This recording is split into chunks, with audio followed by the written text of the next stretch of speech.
is the center of the world. Latitude 0, longitude 0, planned by the Creator.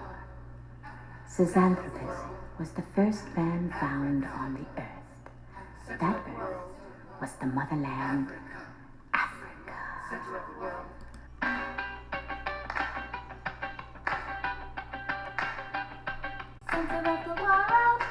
Pamoja Tutashenda, brothers and sisters. Together we will win.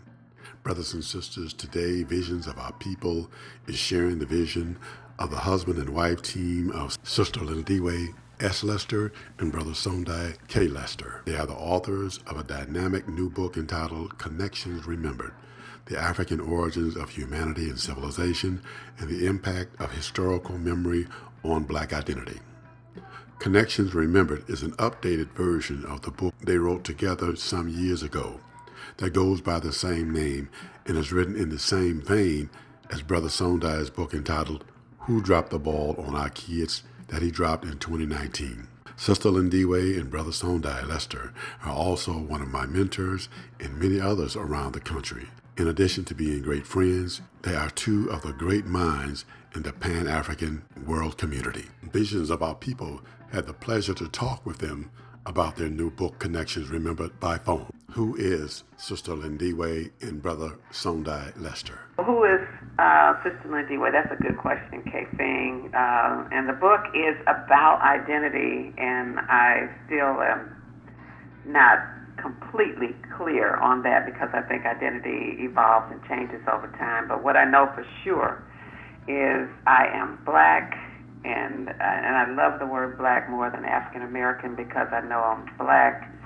and rooted in Africa, that as a member of a larger community, it's an African diaspora community, so that's why I am Black.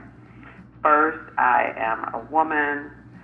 I believe I have a purpose in the world. I've come to realize I do have a purpose in the world, and that is to commit to social change and human change. And most of the things that I've done in my life, I think all of the things that I've taken on are related to that. So that's my purpose. I believe one of my most important values and part of my identity is freedom in all kinds of forms, like freedom to be who I am, to express myself, freedom from dependency on the white world economically, and then ultimately freedom in whatever form that takes as a member of the Black community or a Black nation.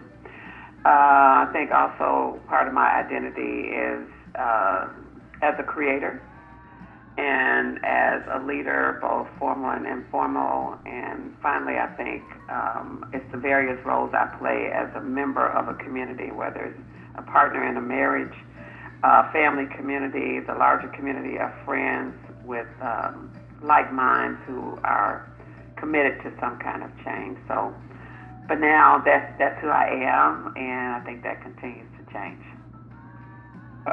Who is Brother Sondai Lester? That's a good question because often you never really reflect on who you are. You just kind of function, and then so you asking this question, K-Fing, kind of forcing me to think through that. And when I think about it, I like to think about my history, that I've been connected to and concerned about my people, starting in undergraduate school and the Association of Black Students and teaching school and bringing in Black authors, Lerone Bennett, and confronting the administration and about what books kids should be reading. So I've always been concerned about, in some way, trying to help Black folks get a positive racial identity and also make a commitment to trying to uplift the race, transform our conditions, and move us forward in a society that has brutalized us.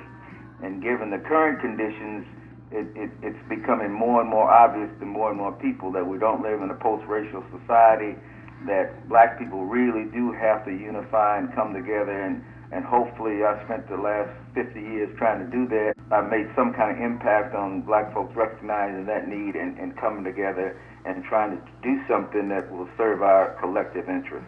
When you all say Connections Remembered, What connections are you all talking about? We're talking about the connections that ground us in our history pre-1619, where we were a glorious African people, where we created great civilizations, where we were training and educating people throughout the world, where culture and civilization actively emanated from us, and whatever culture and civilization that people had in Europe, they got it from their relationship to people who had studied in Africa and had studied African civilization.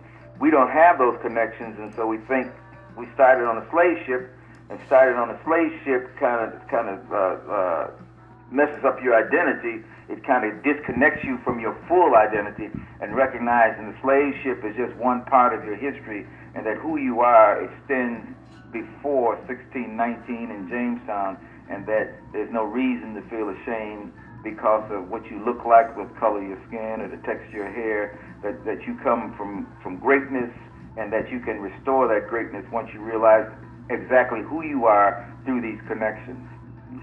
Yeah, and to add to that, K-Fing, I think about the title of the book, and we actually spent some time adding a section on the meaning of the title of the book.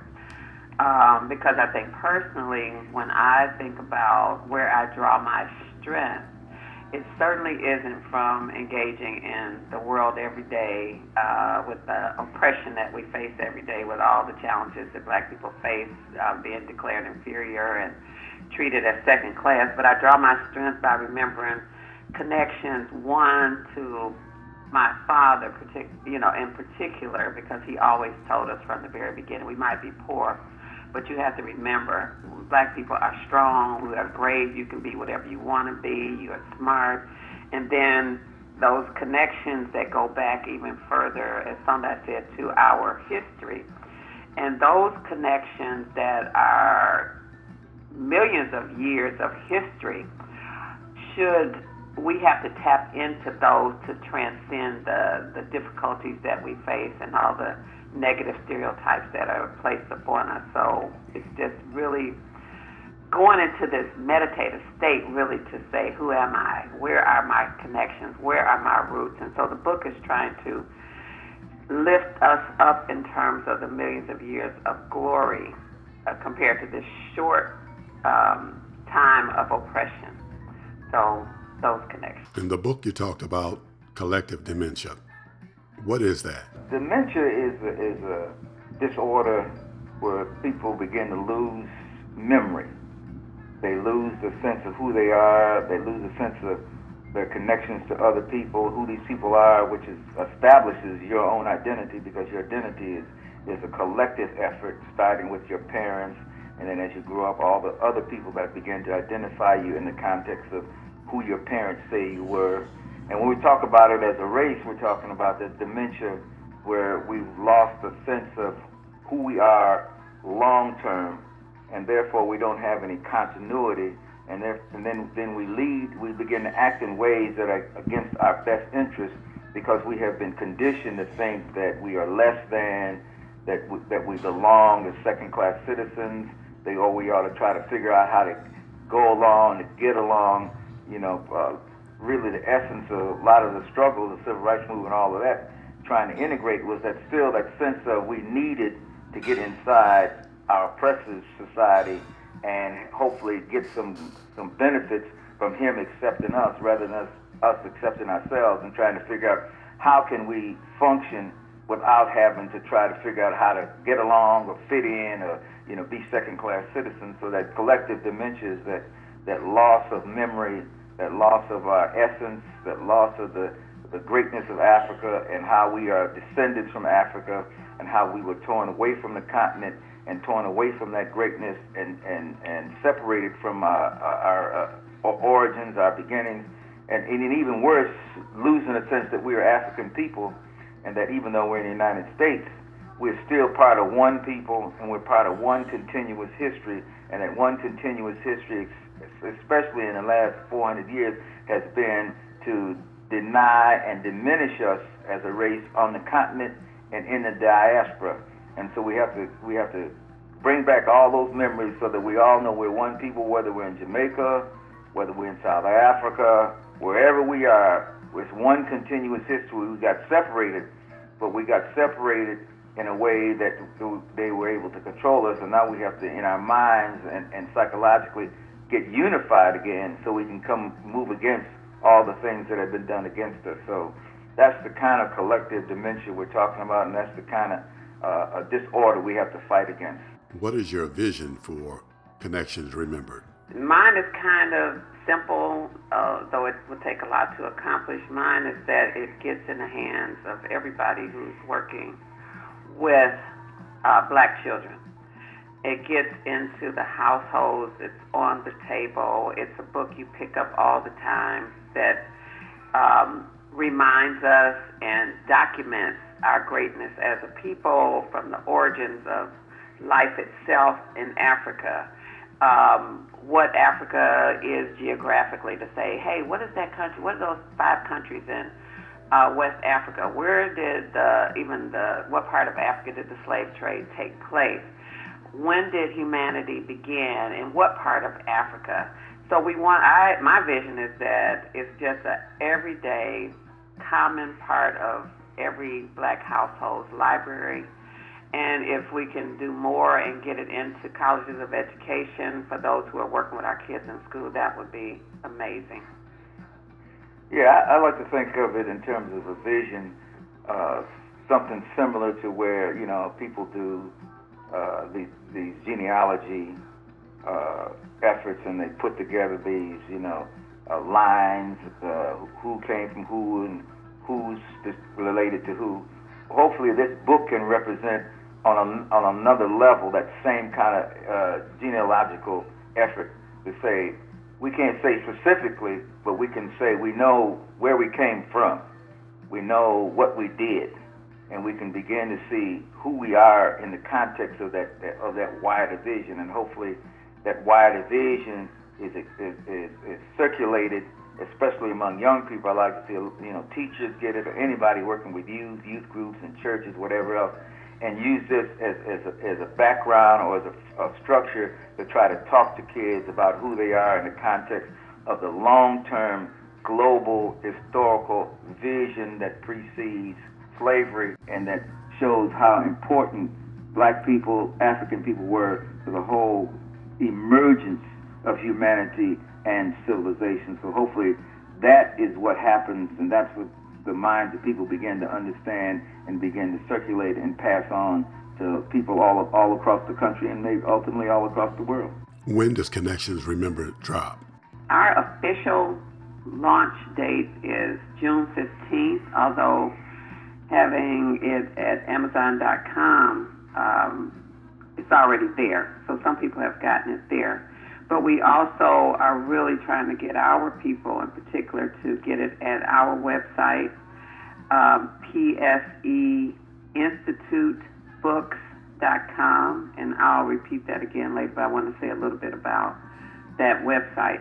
We have pre-orders, and we're really excited because I think we've got around 75 pre-orders already to get signed copies of the book, and we can control the flow and distribution from there. Those books, people will get those around June 15th in the mail. And from after June 15th, you just order there, and they'll be shipped out right the next day. It's $17.95, and again, you can order signed copies. You can order group set of copies, 15 or more. There's a 10% discount that'll automatically be applied at the website. So the website is pseinstitutebooks.com. PSE is the name of our business, Planting Seeds of Excellence. pseinstitutebooks.com. And it's available there right now to pre-order, and we'll actually start shipping out the orders next week that we already have. Can you all give us your final thoughts about Connections Remembered? One thing the next thing we're working on related to this book is we're going to start working on a study guide, and hopefully that gives anybody who has the book and wants to use the book with groups of people, either adults or children, some more assistance and trying to structure how they're going to do it and give them activities and other kinds of things to do with people so that you can really implement the idea around Connections Remembered, really implement this effort to overcome collective dementia. So hope sometime this year that'll come out, and so that'll be a companion piece, and people can get that and add it to Connections Remembered, and hopefully add it to Who Dropped the Ball, and have a whole series of things that hopefully can really get us into this whole mental transformation that we have to go through to try to begin to function in a way that's beneficial to us collectively. And my final thought is hopefully people will find it meaningful, very accessible, easy way to really connect to our African past, and will share it with their network and with educators. But we hope that this will be part of our contribution to the ongoing struggle to liberate our minds and liberate our bodies from oppression, and by owning and connecting to that powerful imprint that we have within us, that imprint of greatness. Brothers and sisters, you've been listening to Sister Lindiwe and Brother Sondai Lester. They are the authors of a game-changing new book entitled Connections Remembered: The African Origins of Humanity and Civilization and the Impact of Historical Memory on Black Identity. You can order it right now on their website at www.pseinstitutebooks.com or on Amazon. And you can catch Visions of Our People on YouTube at Kafine Moore or on Facebook at Promote the Vision. You can support our podcast by sending your contribution to our Cash App at $Kafine Moore. And if you would like to promote your business, nonprofit, or event on our podcast, please send your request or comments to kafinemore@aol.com. And join us again for more Visions of Our People.